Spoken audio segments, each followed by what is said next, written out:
Believe it or not, there are always a lot of fan-made films or short films about IP. Some are really good, some really terrible, but this one just it's a different breed. It's something that is just dedicated and understood the main IP. It's just so impressive that I highly recommend do not watch this video. Watch the original, watch the short, and come back because it's something that is sort of hard to explain you actually watching yourself. I'm just saying. Before I get started, my name is Rachel. I like to talk about animation, not just animation, the reviews, first impressions, cartoon theories, and sometimes, if I have some spare time, cartoon breaking news. Of course, if you like how it's going, would like to help my channel, put like, comment, and subscribe. That's the only thing you need to do. If you don't, that's fine too. But you do, thank you. Thanks to you, I'm getting close to my main goal of 2,000 subscribers. Yeah, I'm getting close every single day because everybody put like, comment, and share.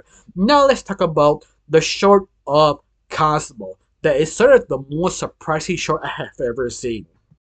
Now, I'll be honest with you, I am surprised how good this short really is. If you don't know what I'm talking about called Cosmo, the fan-made short, or fan-made film short about a small group of people calling themselves Boxy in on YouTube. You can watch it, it's completely free. But this fan-made short is sort of their interpretation what happened to Cosmo in the Amazing Digital Circus. And even that, it really surprised me. The high budget production and the top of this, how well they understand the IP. Because that's sort of hard. Because it's just 2 episodes and a lot of questions, but you don't know what to really understand about Cosmo because we just know how what he looks like and what the character sort of describe Cosmo. He's sort of a clown who is not really that funny, but he is kind of friendly and have friends around the group. But he got abstracted because he lost his mind. He just sort of gave up. And that's all we actually know.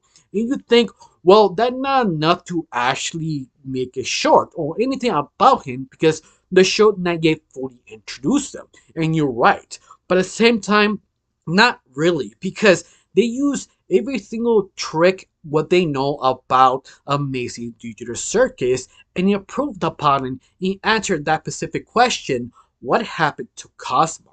That we know he got abstracted, but what else you can actually do with him? And the answer to that question is let's see him abstraction or the point of abstraction of his point of view and the steps what actually happened.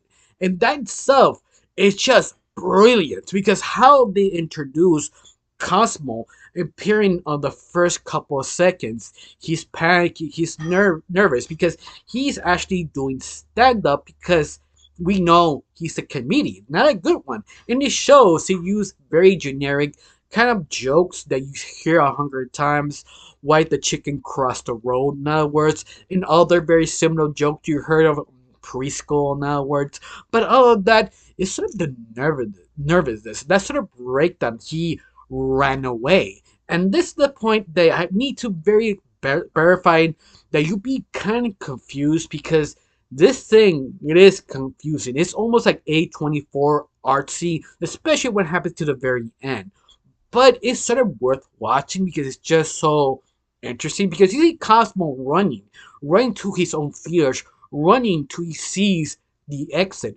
But we, as the audience, don't know this is the real exit he sees, or something he imagines, or something is saying, can he repair his other exit he made to create something, but he's not sure what. So he just nailed it as posted as exit, and that's the thing. We don't know is that or he's being delusional or the first steps being abstracted because it gets a little artsy. You see him sweating. You see him seeing things that is not there. You see him writing exit in the wall, but it's not Cosmo. It's someone else that he sees, but he's running away. Like he needs to escape. He needs to run away. But once more, it's sort of the interpretation of the creators because once again, you see 2 Cosmos.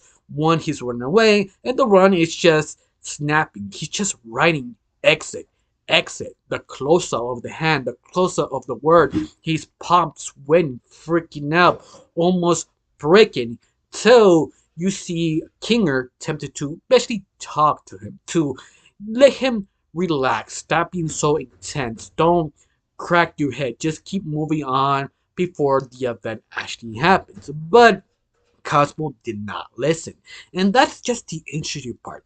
The visuals, how the lighting hits him, how the darkness grabs him, the mood swings, the frightened. In fact, they use a lot of interesting angles. In some angles you've seen before, like the Amazing Digital Circus, like Pommy, how she, the second episode, laid down on the bed and looked up. They use the same kind of framing here. In fact, there are a lot of callbacks to the first two episodes, like how Pommy losing her mind, going door to door. They use the same thing, but their interpretation is basically the first stages of abstraction, that losing your mind, seeing someone like him breaking, you're not sure who is who anymore, freaking out, almost completely loses his mind. And that is the most interesting thing. It's something so vibrant and shocking and very deep, especially what happened the last 3 minutes of the episode, because the last 3 minutes is just sort of very out there, very abstracting ideas. You see like three balloons, later on you see four balloons, you see like three different arches, now you see four, you see like three or four different squares united becoming something, and a lot of things moving back and forth, trying to make you understand how Cosmo is feeling, because the last 3 minutes is trippy and crazy, but yet it kind of makes sense if you choose it to interpret it in your own way. And I think it's to the point that a lot of people be a little confused, because it's sort of hard to nail that sort of abstraction ideas, to compare Cosmo's own feelings, what he feeling. But at the very end, every little image, like a photo, keep changing back and forth, showing you the guy is just losing. He becoming something else. He becoming abstraction. But done so unique. It's just so impressive. I seen this type of shorts like winning a sort of a nomination from the Oscars, or win the Oscars best animated short. It's one of those. It's just so well made that I'm not surprised they attempted to actually nominate this on the Oscars. Of course, they can't, because it's sort of a fan made film using a IP they do not own. But goddamn, this short is everything you love about the major digital circus. That sort of artsy sort of horror, that sort of breaking down, slowing, going mad. It just fully understands. In fact, it's sort of more speed up way that Pommy in the first episode freaking out, they almost losing her mind. But that episode, it just kind of slow pacing, and I think this is what fans want. This type of interpretation, but sped up a little bit faster. Feel the dread, feel the madness, feel the character breaking, giving sort of very visual, interesting things what he sees, and sort of becoming abstraction. That I hope they hired this team to do future episodes. In fact, you can read some of the comments on this short. They actually want people to hire this group do a Pacific episode, or at least in the near future, hopefully Glitch Production do a movie of Digital Circus by using this team for direction now, to copy paste their direction and make it more film worthy, because this is a film. It is a short film, but done so great. It's just so amazing, especially the animation, because I'm thinking they're using Real Engine. If you don't know what Real Engine is, it's a new program, that they're a new program or software they're not using in gaming, that you can actually buy and use your own projects. It's basically, it's just trying to feel more realistic things, and I feel they use that Real Engine to this specific project, and almost feel, yeah, it feels almost the same program they using, especially how Palmy's hair feels more real, or sort of angles feels more natural now. That's the best way to describe it. Of course, there is something that is sort of very odd. The voice actors, ironically, they cannot use the same voice actors. They hire sound alikes, but they don't sound like them. That could be a little bit abstracting a little bit, but it's just for a few words just to understand the scenario, how Cosmo sort of ran away, the rest of the group wondering what's going on, why he's running away. Just leave him alone for a few seconds, he'd come back. But they were worried, but at the same time, you feel a little odd how they sound. It just feels a little bit off. You will notice it, but besides that, that's the only complaint. Everything else is just so perfect. It's sort of hard to describe it. It's something that the less you know, the better if you watch this. Even though I explain how everything worked, that you have to watch it yourself. It's that incredible. Of course, there is maybe one more nitpick, but at the same time, don't know if I interpreted it wrong or not. It's about Kane, that he just pushed Cosmo back his room, but at the same time, he's not reading the situation that Cosmo is freaking out.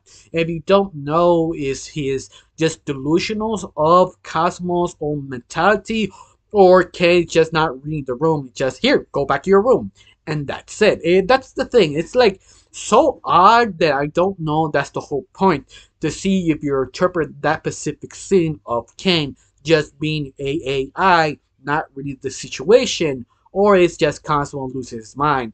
And what's more, there's a lot of things here you could break down and reinterpret it different ways, and just sort of interesting, like the two Cosmos. One sees the other one just freaking out, running things in the wall. But what's more, just sort of him running away, becoming abstraction, or he's just seeing things, or maybe both, or this sort of the first steps of abstraction. It's just sort of out there. I don't know you how you felt watching this short. If you're not seeing it, I highly recommend it. It's on YouTube on Boxy, or just called Cosmo. They automatically recommend you the first page there is automatically. I highly recommend it. I have to give this short a rating. I have to give it a 10 out of 10. It is good, not perfect, but it is so impressive that I rewatched it a couple times to fully grasp what it's saying. But yet it's pretty good. I don't know you how you felt about this. Do you like it? You hit it, tell me down below, let me know. I got nothing else to say, just thank you for watching. Don't forget to subscribe and have a wonderful day. Bye.